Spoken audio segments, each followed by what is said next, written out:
In order to get better at drawing furries, I needed to practice some of my basics. What is the best way to get references of furries to draw? Well, to ask you, of course. I can definitely see myself doing this again in the future, so make sure you're subscribed to not miss another post. I followed 2 different tutorials on how to draw a furry head, a simple step-by-step drawing, and a longer video breakdown on furries. But first, I wanted to figure out where I was starting at. I drew this headshot of Maple as my baseline, and if you want to hear me yap about this process and my experience with art, I have an entire video for my channel members out now. Now, let's see who my first model is for the step-by-step tutorial. My first furry to draw was Candy Cane Fox's Fursona here, and I'll be the first to admit that I don't have a lot of experience drawing canines. I mostly drew a lot of cats growing up, so I was already starting off with a bit of a challenge. This was also my first time using the square base muzzle method. I've seen it used before in different tutorials, but I've always gone with more rounder shapes. And you can see that it's kind of a little bit lopsided and not quite as out as I would like. I go ahead and fix that here in a bit where I make it a little bit longer and fix that little lower jaw jutting out, but I think it's fine for a base. I'm not like pleased about it, but I think it's really nice for the shape and some of the hair fluff up here. I really like the hair fluff. As for the tutorial itself, I'm probably gonna rate it like a 4 out of 10. It just wasn't a very helpful tutorial. As you can see, steps 3 and 4 are like the exact same thing, so it was kind of confusing trying to figure out what the changes were. It was very much draw the circle and then draw the rest of the owl coded tutorial. One of the other things I wanted to change was the line art. I'm not like super plussed on like doing the hard line art that you see is like you do the sketch, you do the line art, you do the flats. But I wanted to do my base normal line art at first and not change too much of my drawing style currently.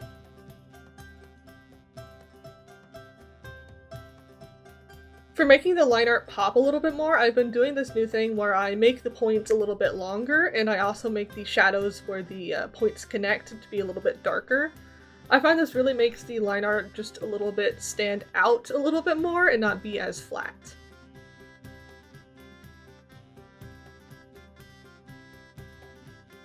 Finally, it was time to do the colors. I really liked the color palette of Candy Cane Foxy's Fursona.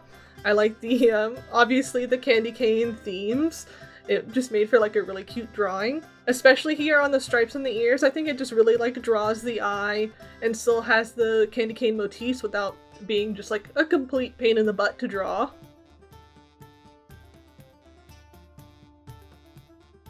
I'm not doing anything crazy for the colors, I'm just basically using it as a coloring book and just sort of coloring in the lines where I can, color picking directly from the image. I think color picking directly from the image is good sometimes, but other times it does feel like I'm just sort of like coloring into a coloring book and I want my art to sort of like mesh together. So I'll definitely have to look into some coloring tutorials in the future. Another thing I like to do is I like to color the line art to match a little bit better. I feel like the black is just a little bit too harsh.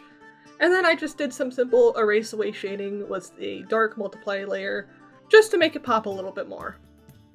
And here's my completed drawing. I think it turned out pretty decent.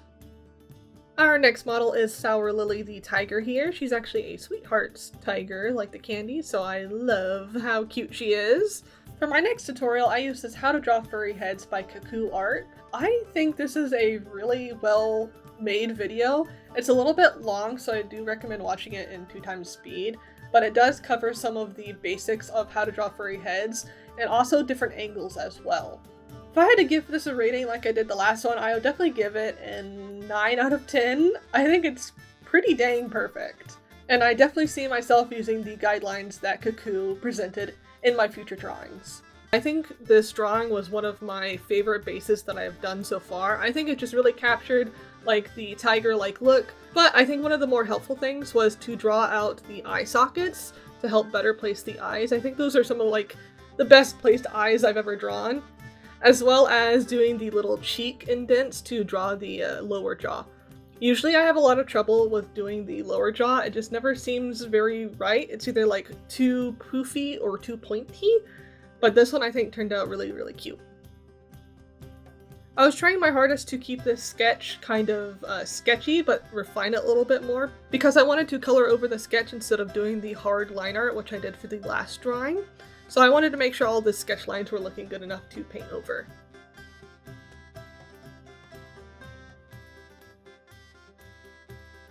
I really like that sort of like sketchy style that like gets painted on top of, but I still haven't really figured out how to do it myself yet. Everything just either feels like it's a really messy sketch or like too clean. So I need to find like a nice balance between the two, I think.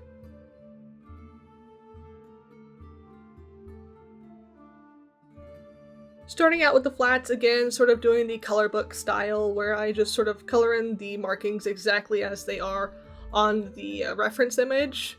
One of the things I struggle with is trying to apply markings to different 3D shapes. I noticed this often when I was doing my fursuit build, is that I didn't really know how to translate Maple's markings onto a different 3D form, because the lines didn't match up. There was like little extra decoration bits that I didn't know what to do with. So that's definitely something I want to work on, and I think this drawing of Sour Lily really helped with that. As you can see when I zoomed in a little bit closer, I do have still that sketchy line art underneath. It's just a little bit more lower opacity, so you can see the colors a little bit more. I think it turned out pretty nice with the sort of sketchy line art in between sort of vibes, but again, want to work on that in the future. Also, look at her little tongue, it's so cute. And I also wanted to practice a little bit different shading where I did the multiply layer and I colored it on top instead of erasing it away. I think I just needed to take a little bit more time on the shading because it turned out really muddy-y, kind of. You can see definitely underneath her neck where it's like, it has the shadow underneath the chin and then it gets darker and then it gets lighter, which doesn't really make a lot of sense, but you learn as you go.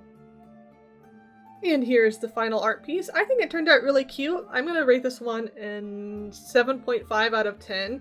I really liked the shape I was able to get with the sketch, but I think it was really brought down by the coloring and the shading. So definitely need to work on that, but I think I do have the fundamentals down a little bit better now. Using the same video I did for Sour Lily, I'm going to draw Zixs and Atlas next. I wanted to test out the waters of doing sort of a duo piece where both characters are like interacting with each other and not just like statically right next to each other. And as I said before, I did follow the same tutorial I did for Sour Lily, and I really like this tutorial. I cannot recommend this enough. I thought it like improved my art so much in just doing these like 2 drawings. Look at the snoot on Zixs. I mean, that is the cutest thing ever. I definitely got a little bit confused where the cheek of Atlas is butting into Zix's face. It definitely has some weird geometry stuff going on there, but I think it ended up still cute and not super noticeable. One of the other things that I really struggle on, and I don't think is like really addressed well in tutorials, is how to make the neck. My neck either always feels like a tree trunk or like just the skinniest piece of spaghetti. Every time I draw them, they're always either 1 or 2 of the extremes and never like the Goldilocks of neck sizes. I think the sketch turned out really cute. Atlas has some weird muzzle things going on there. I think I made Atlas's like mouth a little bit too wide and tall, so that it's giving a little bit of Jack the Ripper? No, the Smiley creepypasta one. That one is what it reminds me of. So I think I just needed to go back in and fix that, just make the line a little bit shorter. For the coloring in the line art, I did follow the same thing I did for Sour Lily, where I kept the sort of sketchy line art and sort of painted the colors on top.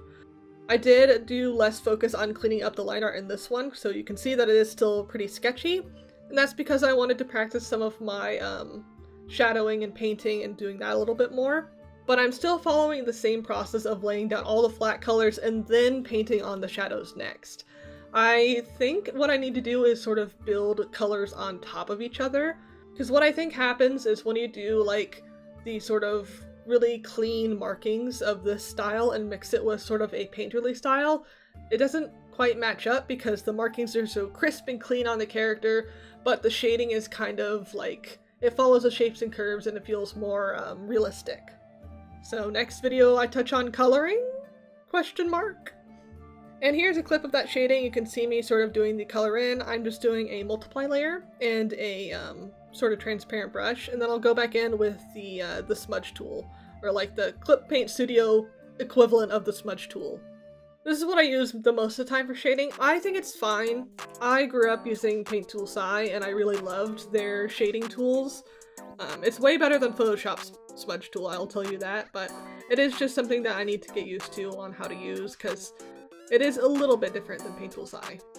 And here I am sort of fixing some of the liner issues, going back in.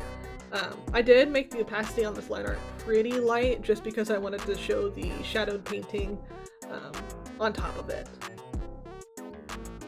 And here's the final look. I think I'm gonna rate this final one of Zixs and Atlas a 8.5 out of 10. I think I definitely improved on the shapes, which is what I wanted to do in this video, so happy about that. I just wish that I had done a little bit better job of the coloring and shadowing phases. Again, what I touched on, it just looks too clean on top of the shading style, so that's just what I'm gonna have to practice next. So based on these 4 drawings, I definitely see an improvement on the furry shapes that I've been drawing. You can definitely see the improvement post Cuckoo Art's tutorial on how to draw furries, which is kind of crazy because I drew these all in one day and basically in one sitting, so if I can improve that fast just on one tutorial, how much do you think I can improve by just consuming every tutorial ever? But before I do all of the tutorials, I do need to work on my basics a little bit more, and I do want to draw more than a furry head. So if y'all do like this video and want to see more, go ahead and give a comment and a like on this video. Just let the algorithm know that you like it, let me know that you like it, because I would really love to dive back in and draw some full body furries, as well as exploring some of the painterly styles and different like graphical styles that are in the furry fandom. And of course, if I do this again and you want your fursona drawn, I'll be making a community post about it, so make sure you keep your eyes on that, and the best way to do that is to subscribe. Thank you so much to my wonderful subscribers for letting me draw their fursonas. Look at how cool they are. And thank you for watching.